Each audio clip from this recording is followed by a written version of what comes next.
আমি তো একটু কাগজ পড়ি, প্রত্যেক দিনই কাগজ পড়ি, কিন্তু কোথায় আমি পাতা উল্টাতে উল্টাতে দেখলাম যেন কোনো কোনো কাগজে আমি বলতে পারবো না ওইরকম একটা কথা, কিন্তু সেখানে সে এক প্যারাগ্রাফ লিখেছে যে একটা নতুন পার্টি হতে যাচ্ছে।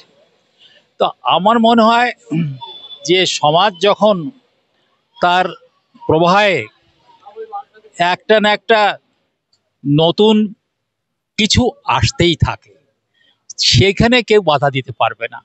জল যেরকম নদী যেরকম চলতে থাকে, সেই চলার পথে নানা রকমের জিনিস সে নিয়ে আসে।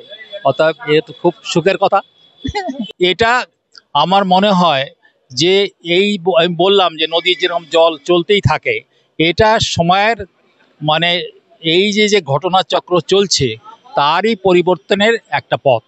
ওই যে যুদ্ধটা হয়েছিল ওটা অ্যাকচুয়ালি ইন্দো পাক ওয়ার, এবং ওই যুদ্ধে আমারও কিছুটা অংশগ্রহণ করতে হয়েছে। আমি ভেবেছিলাম আজকে আমার মেডেলটা নিয়ে আসবো, কিন্তু আর নিয়ে আনা হয়নি। মানে আমি বলবো কি, এদের মাথা খারাপ হয়ে গেছে, এটা কমপ্লিট মানে মাথা খারাপ হয়েছে, এবং সেই মাথা খারাপটা করিয়েছে ওরা না, নিশ্চয়ই পাকিস্তান বা আরো একটা রাষ্ট্র, তারা এই মদত দিচ্ছে। আমি একটা কথা বলি, এই সখীগিরি করলে হবে না। এই সখীগিরি করলে হবে না, এর কঠিন মানে এই রাস্তাটা বড় কঠিন ব্যাপার, এখানে অত হলে হবে না। আমার মনে হয় যে আমাদের এখনো ভারতবর্ষে স্যাম মানেকশ নেই, আর ইন্দিরা গান্ধীও নেই। মোদিজি যে সন্ন্যাসী, এই সন্ন্যাসী যুদ্ধ করার মধ্যে নাই। এই সার্জিক্যাল স্ট্রাইক মাইকে একটু হতে পারে, কিন্তু মোদিজি কিন্তু সন্ন্যাসী মানুষ। I M a soldier. আমি আরো বলি, আমি গেরিলা ওয়ারফেয়ারে 3 বছর কমান্ড করেছি একটা ডিভিশন। 3 ইয়ার্স, পুরো টাকা আর্মির, পুলিশের না, পুরো টাকা আর্মির টাকা। 3 বছর আমি গেরিলা ডিভিশন আমি কমান্ড করেছি।